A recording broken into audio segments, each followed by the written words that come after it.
I want to talk about Gareth Southgate.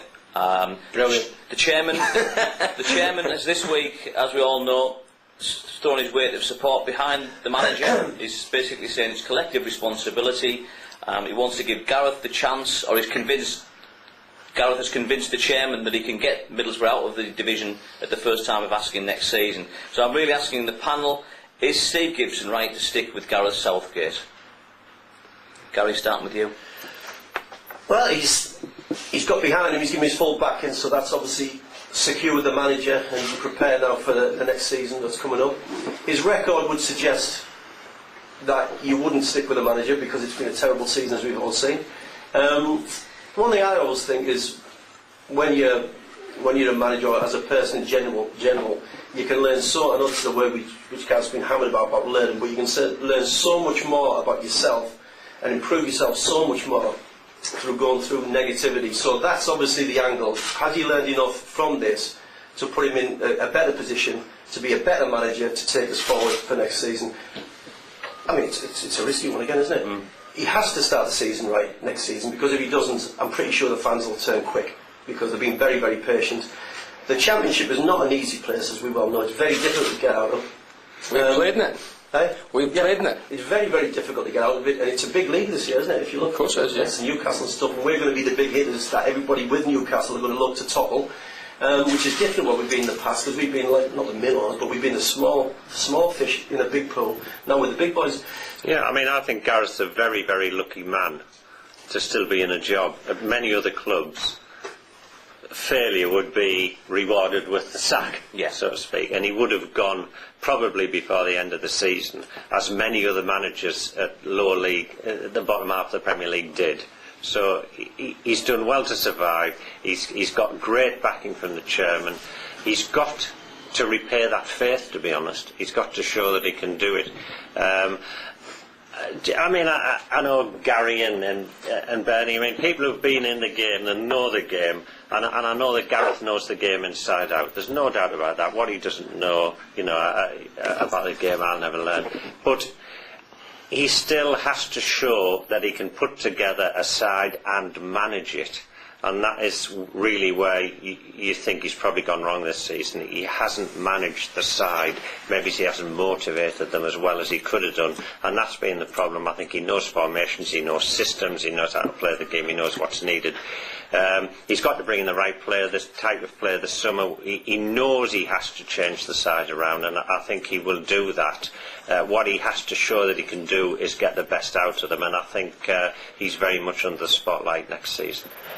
Bernie? Gareth, he'll know himself that he's the luckiest man alive. You know, with those statistics, 2 wins in 25 league games, worst scorers in all 4 divisions, worst away record in 100 years.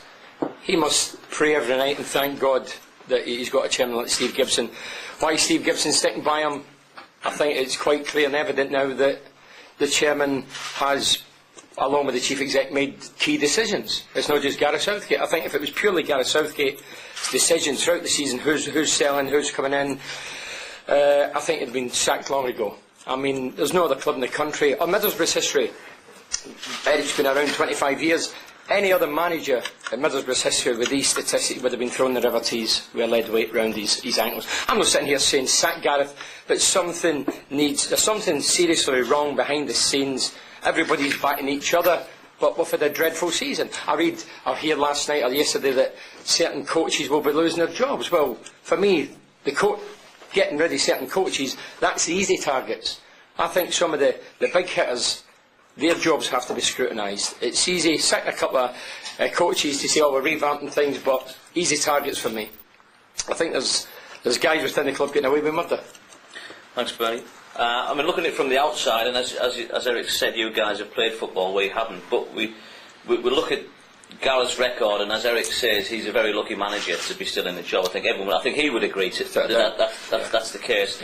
I think one thing you have to say is, in the past when Steve Gibson's been urged to take action on managers, with it Steve McLaren when we had that horrendous run in the season, they finally got to the UEFA Cup final, and with Brian Robson when he resisted sacking Brian, instead brought Terry Venables in. He was right. He was seen with hindsight right to do so.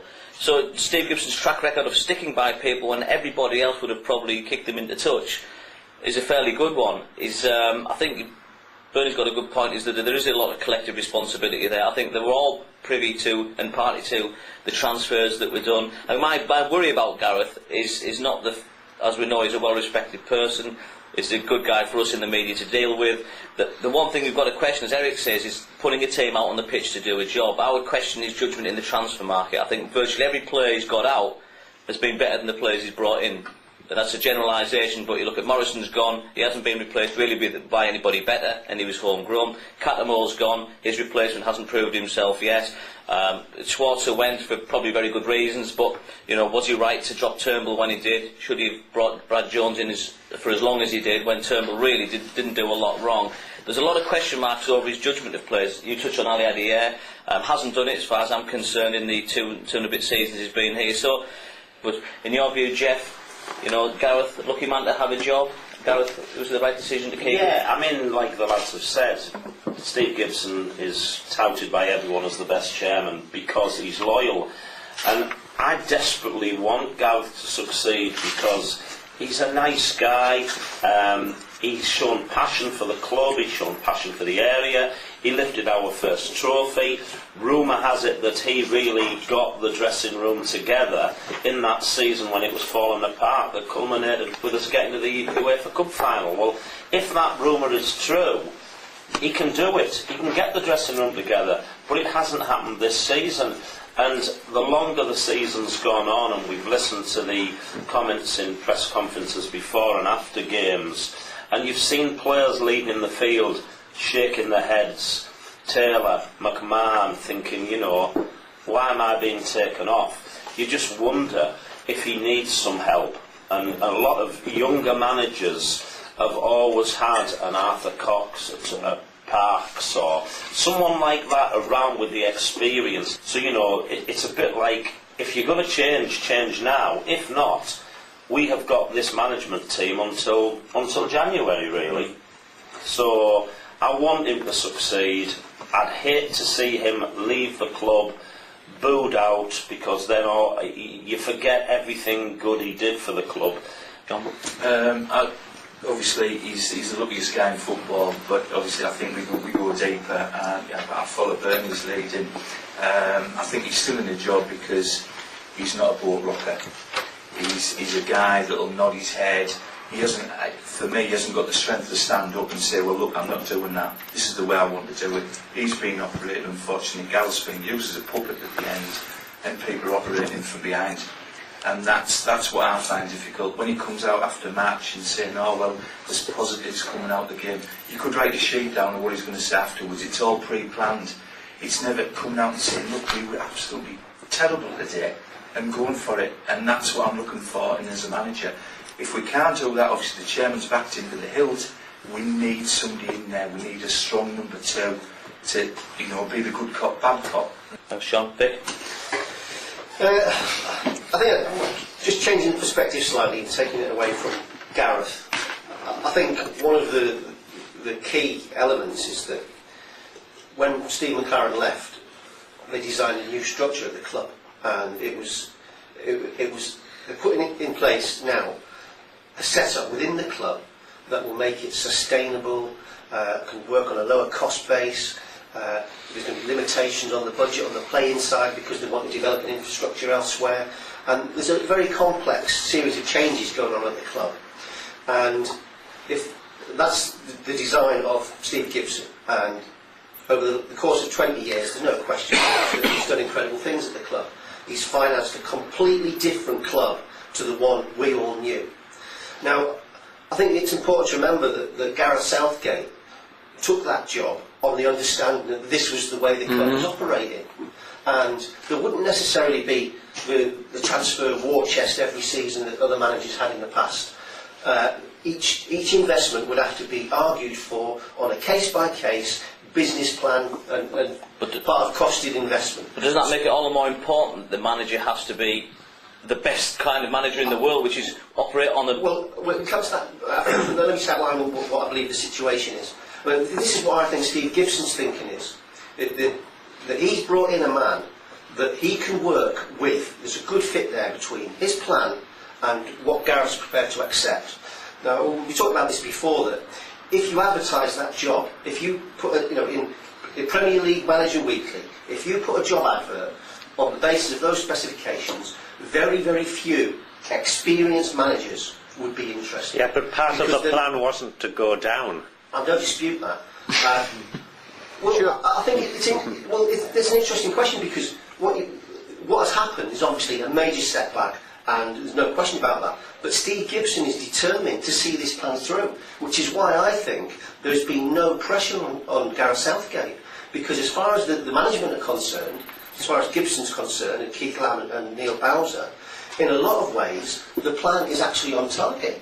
They've reduced costs, they've reduced the age of the squad, they've reduced the wage bill, they're starting to make a net.